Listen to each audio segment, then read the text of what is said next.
a 14-year-old was stabbed to death near his school by a classmate. Within months, an entire country shut down access to one of the most popular apps on the planet for everyone, permanently. Not for kids, not for one region. Every single person in that country banned from an app that 2 billion people worldwide use every single day. That's not the only reason countries are doing this, though. There's a second, completely different reason running alongside it. One that has nothing to do with kids at all and everything to do with spies.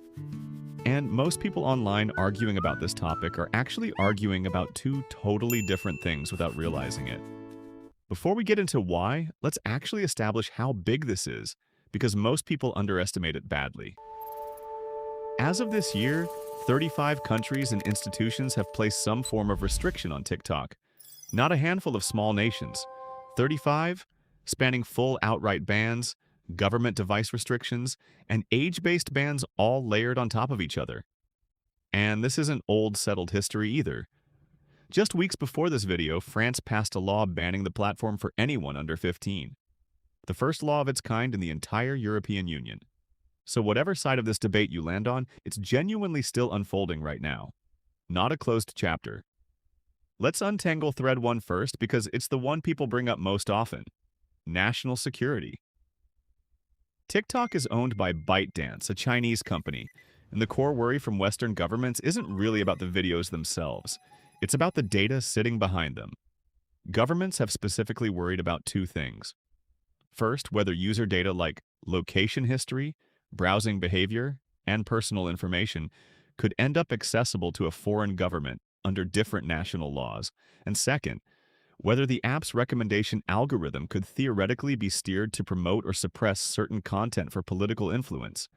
TikTok has consistently and publicly denied both concerns. This is exactly why the earliest wave of restrictions targeted government devices specifically, not the general public. Around 17 countries, including the US, Canada, the UK, and most of Europe, banned TikTok specifically on official government-issued phones, while leaving ordinary citizens completely free to use the app on their own devices. That's a narrow, targeted risk response, not a broad cultural judgment. But the story didn't stay that narrow everywhere. A handful of countries went further and banned TikTok completely for the general public. India, Afghanistan, Iran, and a few others currently maintain full consumer bans. India's in particular is worth knowing about because it happened at real scale. Around 200 million active users lost access overnight back in 2020, tied to escalating geopolitical tensions rather than TikTok's conduct specifically. And then there's the United States, genuinely the most closely watched case of all and honestly, not fully resolved even as we speak. After years of legal battles and a federal law forcing a sale, TikTok avoided a total shutdown in January 2026 by restructuring into a new ownership model involving US-based investors. So the American story isn't really TikTok got banned. It's closer to TikTok survived by changing who's actually in control of it. Quick pause here, because this story genuinely keeps unfolding in real time, and I want to know what you think of it. If untangling a headline like this into what's actually going on is something you're into, hit subscribe and drop a comment with a topic or a random question you've been wondering about, because a lot of these episodes start exactly that way. Okay, now let's get into the second thread, the one that has nothing to do with spying at all. This second wave of bans has nothing to do with China, data, or espionage at all. It's about kids and it's spreading fast.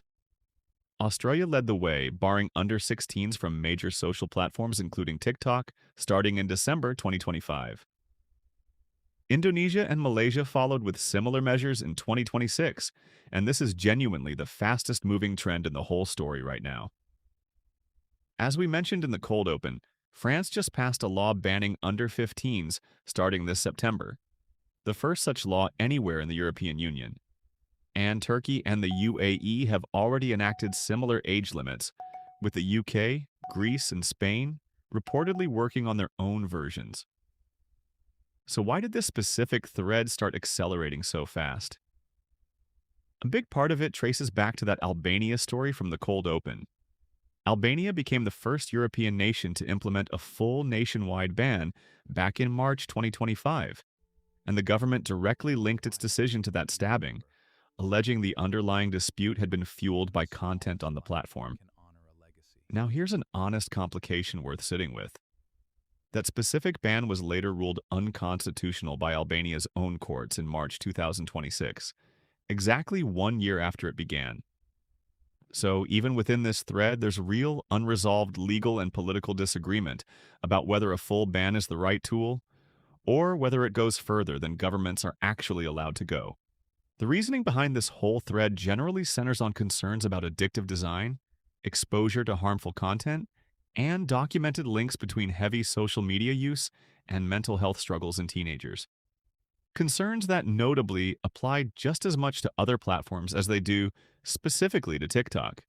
It's less TikTok is uniquely dangerous and more TikTok is often the biggest, most visible target in a much wider fight over kids and social media generally. Here's the actual insight worth taking away from all of this. When you see a headline like Country X bans TikTok, it almost never tells you which thread you're actually looking at. A government device restriction over data security fears and a youth protection age law are driven by completely different concerns, completely different evidence, and completely different political coalitions. But they get reported with nearly identical headlines, which is exactly why online arguments about this topic go in circles so often. And it's worth being fair to every side here because this is a genuinely live, contested policy debate, not a settled myth bust. Security-focused critics argue the ownership structure creates a real, unresolved risk regardless of TikTok's denials. Youth safety advocates argue the platform's design genuinely warrants restriction regardless of who owns the company. And critics of the bans themselves, including TikTok, free speech advocates, and plenty of ordinary users, argue that outright bans overreach, restrict legitimate expression, and in some cases, like Albania's reversed law, don't hold up legally at all. None of those positions is obviously universally correct.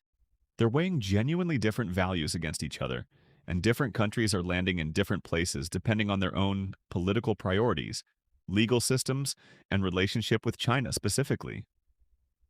So to bring it together, governments aren't trying to ban TikTok for one single reason. There are two genuinely separate stories running in parallel. A national security thread worried about Chinese ownership and data access, largely handled through narrow government device restrictions with a few full consumer bans layered on top, and a much faster-growing youth safety thread aimed at protecting kids from addictive design and harmful content, spreading rapidly across Europe and Asia right now. They get reported as the same story constantly, but they're really not. That's this week's random question, answered. And honestly, this is one that's still being written in real time, so whatever the situation looks like by the time you're watching this, it's probably already shifted again. If a headline has ever made you go, wait, is that really the whole story? That's exactly what this channel's for. I'll see you in the next one.